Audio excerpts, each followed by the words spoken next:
Welcome back to another daily walk. Well, today I want to spend a little bit of time talking about the Great Reset. You might have heard a little bit about this, and we're going to take a little bit of different perspective here because I want to talk a little bit very briefly about what is termed the Great Reset, where this fits into end times theology as a possible hypothesis, and what we as Christians are to do and how we are to respond. Now, you might have clicked on this video going, the Great Reset, I've been hearing about that. So let's go ahead and summarize what everyone's talking about. This comes from mostly an organization called the World Economic Forum. If you'd like to be terrified about dystopia societies, have a look at the World Economic Forum, see what the things that they are doing.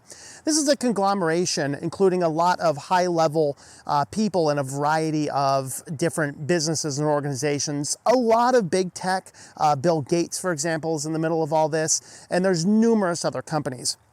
What their idea is this quote-unquote Great Reset is supposed to mean is the Great Reset says we're going to come in and change the whole world because of, in this case, their excuse is the COVID-19. Now, they've been utilizing a lot of different ideas and trends, trying a lot of different things, and some things more successfully, some things less successfully. But with COVID-19, they see a means to suspend basic unalienable rights that this country has founded upon, and then that further have been passed on to many other countries through the export of the idea of our Constitution, of unalienable rights, and things like this. And so this is what we're talking about with the Great Reset, is they want to take this idea of the Great Reset, and they want to change all fundamental aspects of our society, and they want you to go ahead and do that so that we can change the entirety of our idea. And the thought is to make what some people are calling a communist takeover.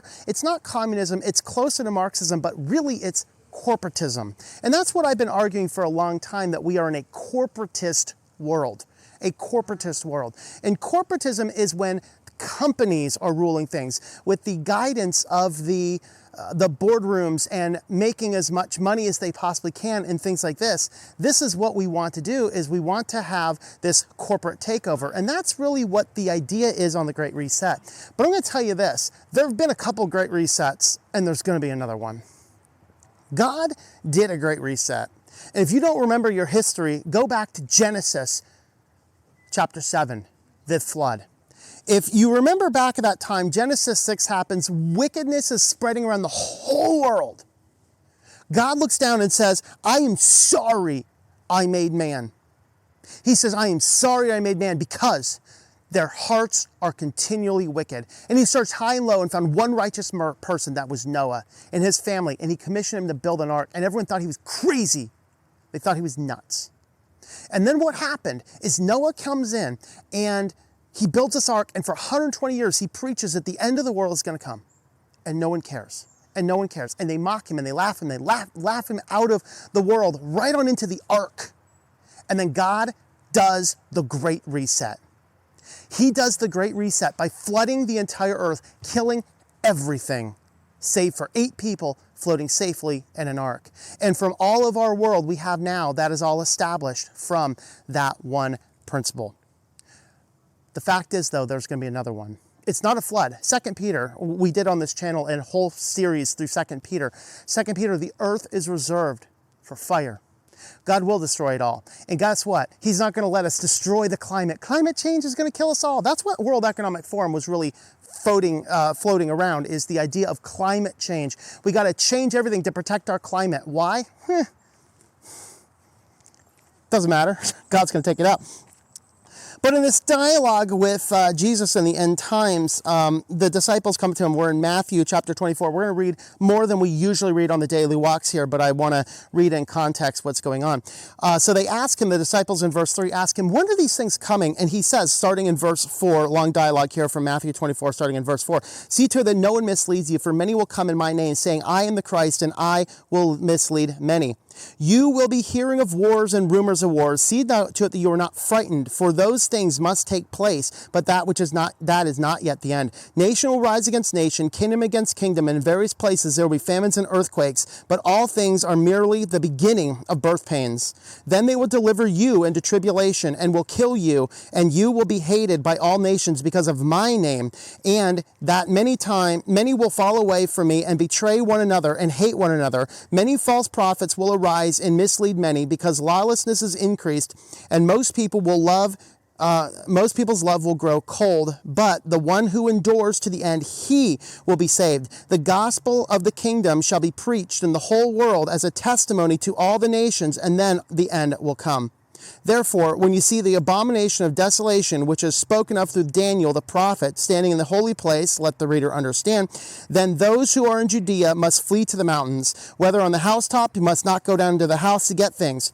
Whether on the field, must not go back to get his cloak. The woe to those who are pregnant and nursing babies in those days. We'll go ahead and stop there for now. Now, going on from there, what's going to happen is the end times is going to come. We're going to be called out. We're going to be sent into this great reset period.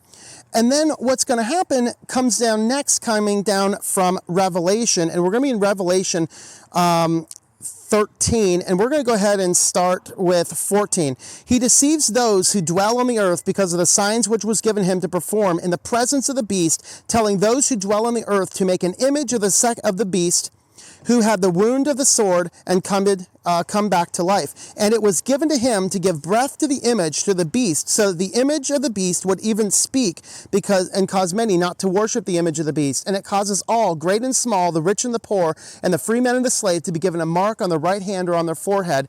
And he provides that no one will be able to buy or sell except the one who has the mark, either by the name of the beast or the great number of his name. Here is wisdom. Let him who has understanding calculate the number of the beast. So the number of that man is 666. Now, what's going on here is that we have this mark of the beast. Well, guess what? With the funding of the World Economic Forum, they're now testing a COVID vaccine combined with a full vaccine record that also now has thanks to MasterCard, a payment system put in, and they'll vaccinate this on somewhere where you can just scan whatever it is. Maybe it's your hand, maybe it's your head, maybe it's somewhere else. You can scan that part of your body. You can instantly pay. You have a full biometric tracker. Everything can track you. This, by the way, is the beginning of the one world order. That's exactly what the World Economic Forum is trying to do. They're trying to get away from all these boundaries. Corporatist globalism, that is going to be what is going to be at the end. This is what they want to bring into effect. A corporatist, globalist agenda where everybody is cataloged, indexed, marked, and everybody has to have the digital currency, no longer the money handing back and forth, the digital currency. These are things they're actually experimenting with right now. Now, is that absolutely the end times? Well, what's going to happen is after this great reset, there's going to be a short period of time when they're going to come in and take over. When that occurs, it is our task as Christians, first, before this occurs, bring light to it, push back, hold back for the purpose of spreading the gospel of Jesus Christ. But when that time comes that is happening, it is now our imperative to flee for the hills. And by the way, do not be deceived about a pre-tribulation rapture. That is not when Christ is coming back. We are going to flee and live through much of the tribulation. And then, when the corporatists take over, when the globalists take over, then is when the rapture is going to happen. We are going to meet Christ in the sky. We go off to the wedding feast while the bowls of wrath are being poured down on the rest of the nations of the world. And then we come back with Christ to do the final great reset. The final domination, conquesting everything, 1,000-year millennial reign under Jesus Christ. And then, after that, another final great reset from Christ. And the only ones that will make it to the final point are going to be those people who have accepted Jesus Christ as Lord and Savior. Everyone else, cast into the eternal lake of fire for the ultimate and the final great reset. Then God will establish perfect life back on earth, which is going to be a new earth. All this is destroyed and recreated as a new creation free of sin this time. Those are the things that are coming up, and understand that God has done great resets, and God will continue to do great resets, and God himself will reset the world again. Do not fear it, all of the globalists. Do not fear all of the World Economic Forums. They're going to do their thing, and the Bible tells us they're going to be successful, either in their current form in 2021 or their 2030 agenda. One of these agendas that they have is going to be successful. And that's at the point in time, we as Christians, we have to flee in the persecution, and then we have to await the return of Jesus Christ, and then he is going to do the great reset. The only way you're making it through that great reset, it has nothing to do with how you behave on this world. It has to do with, have you placed your faith in Jesus Christ? Have you repented of your sins? And have you transformed yourself into the likeness of Christ? That is what is important. Don't fear the great reset at the hands of the people. What did Jesus say? Fear not the people who can destroy the body. Fear that who can destroy the body and cast the soul into hell.